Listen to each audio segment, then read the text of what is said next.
La corruption, un fléau qui nuit gravement au développement des pays en Afrique et ailleurs.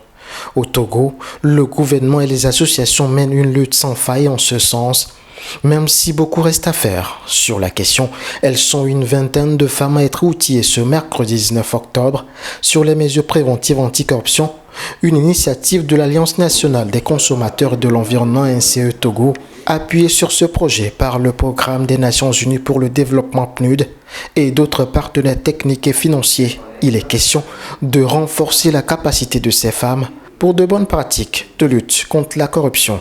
La corruption aujourd'hui est un fléau vraiment qui affecte les impacts du développement durable dans toutes les nations.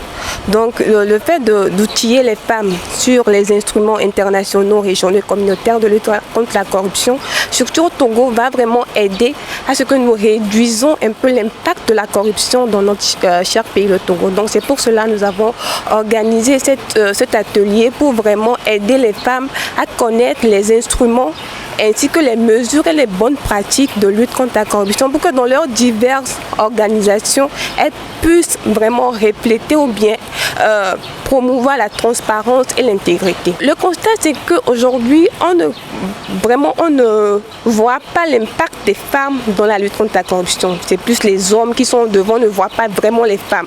Donc nous avons décidé de vraiment informer les femmes, les sensibiliser, les informer, les donner les outils nécessaires pour pouvoir être au devant. Parce qu'aujourd'hui, nos mamans, nous savons qu'elles sont vraiment dynamiques et quand elles sont engagées dans quelque chose, elles le font jusqu'au bout. Donc aujourd'hui aussi, on remarque que la majorité de la population togolaise, ce sont les femmes. Donc si les femmes connaissent vraiment les instruments, comment lutter contre la corruption, elles puissent déjà au niveau familial sensibiliser ou bien éduquer les enfants dès le bas âge sur les effets négatifs de la corruption et nous. Peut-être à l'avenir, la corruption sera diminuée vraiment dans notre cher pays, le Togo. Venues des 4 coins du Togo et du Grand Lomé, ces organisations féminines ont la lourde mission de lutter efficacement contre le fléau de la corruption. L'impact des actions est plus que primordial. Aussi, cette rencontre contribue à la mise en œuvre de l'axe 2 de la stratégie nationale de prévention et de lutte contre la corruption et les infractions assimilées du Togo 2022-2026. Les femmes qui sont présentes à cet atelier sont des femmes qui dirigent déjà une organisation, qui militent déjà pour une cause donnée.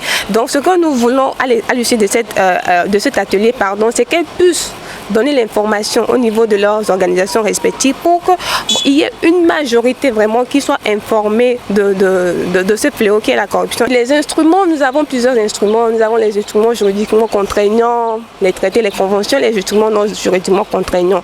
Donc parmi les instruments juridiquement contraignants, on a la Convention des Nations Unies contre la corruption qui est une convention qui vraiment dans laquelle il y a beaucoup de dispositions sur la corruption qui incite les États à prendre des mesures, que ce soit au niveau des agents publics, que ce soit au niveau du secteur privé pour lutter contre la corruption. On a également la Convention de l'Union africaine pour la lutte contre la corruption. Nous avons le protocole de la CEDEAO. Nous avons encore beaucoup d'autres instruments que nous allons voir au cours de cet atelier. À l'issue de cet atelier au soir du 21 octobre, un réseau dynamique sera mis en place par les parties prenantes, réseau qui aura pour mission de mener des actions concrètes de sensibilisation, de plaidoyer et de promotion de la bonne gouvernance, permettant ainsi de lutter efficacement contre la corruption au Togo.